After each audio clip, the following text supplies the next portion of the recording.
नमस्कार।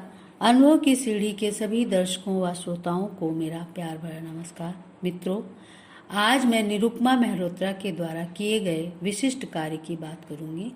इन्होंने श्री ईशोपनिषद व केनोपनिषद का सरल काव्य अनुवाद किया है।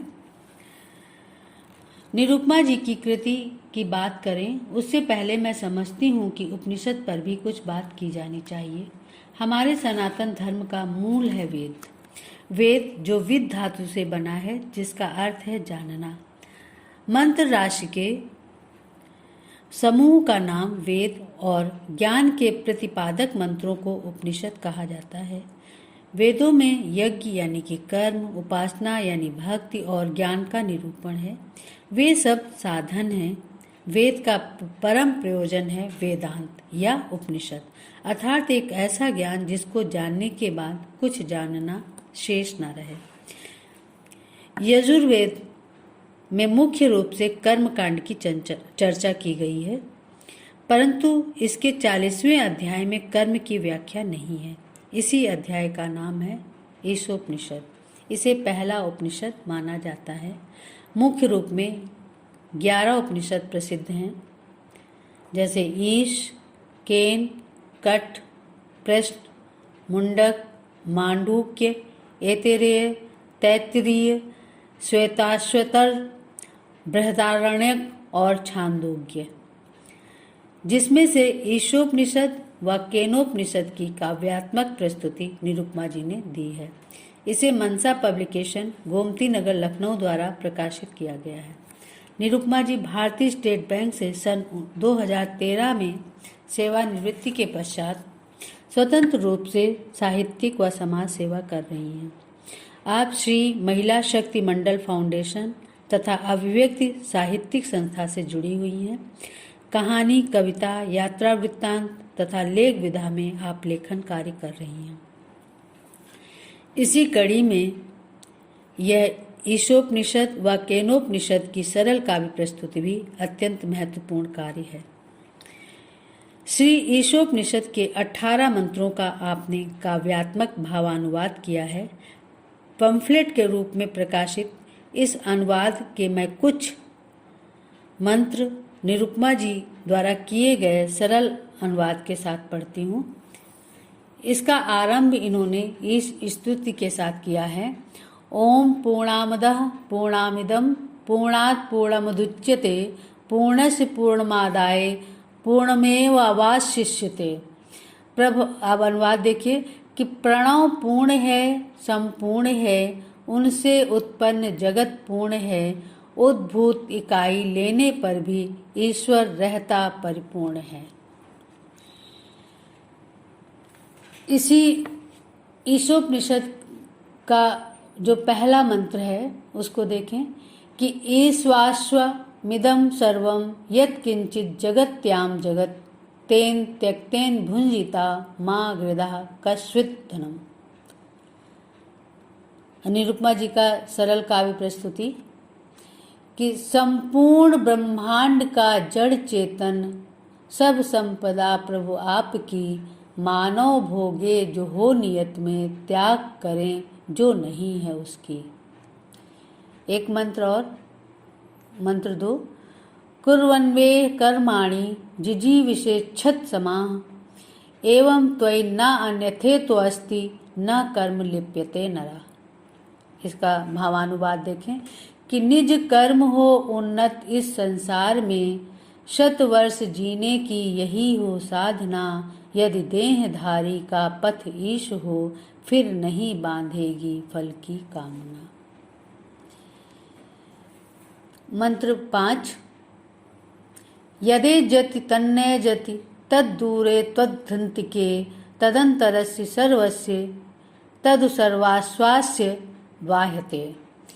ईश चले भी नहीं भी चलते कभी, बहुत दूर पर अति निकट है यहीं, व्याप्त है जिसमें अनंत शक्तियाँ, जीव के भीतर है बाहर भी वही। इसी प्रकार मंत्र 9 है कि अंधम तमः प्रविशन्ति ये विद्यामुपासते ततो भूय इव ते तमो याउ विद्याया हरता। अविद्या की राह पर जो चले वही अज्ञानी अंधकूप में धसे। अति निकृष्ट है वे सभी तथा कथित ज्ञान के पंख में जो फंसे। इसी प्रकार श्री केनोपनिषद की सरल काव्यांतरण भी निरुपमा जी ने किया है। इनके द्वारा केनोपनिषद के 4 खंड की सरल काव्य प्रस्तुत की गई है। प्रथम खंड में 8 मंत्र हैं, द्वितीय खंड में 5 मंत्र हैं, तृतीय खंड में 12 मंत्र हैं, चतुर्थ खंड में 9 मंत्र हैं। आरंभ व समापन शांति पाठ मंत्र के द्वारा किया गया है। मैं इसके भी कुछ मंत्र उदाहरण के रूप में पढ़ती हूँ। उदाहरण देखिए, मैं पहले खंड का 8वां मंत्र, यत् प्राणेन न प्राणीति येन प्राणः प्रणीयते तदेव ब्रह्म त्वं विद्धि नेदम यद इदम उपासते। प्राणमय से भासते जो उपासित तत्व स्वरूप परम ब्रह्म का इससे इतर है सर्वथा। सर्वज्ञ है वो प्राण को भी प्राण देता, ब्रह्म ही चेतना में प्राण का संचार करता।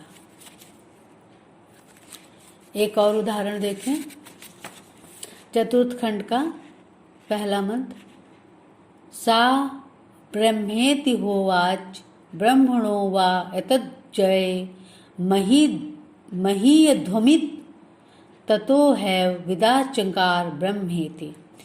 प्रश्न पर इंद्र के देवी उमा ने भेद यक्ष का स्पष्ट किया, यही प्रश्न पर इंद्र के देवी उमा ने भेद यक्ष का स्पष्ट किया।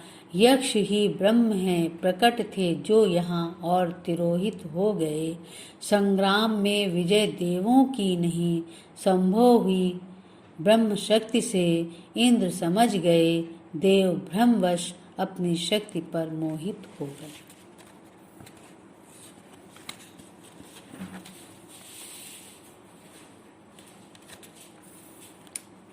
इसी प्रकार से मैं इसी चतुर्थ अध्याय का 8वां मंत्र पढ़ती हूँ।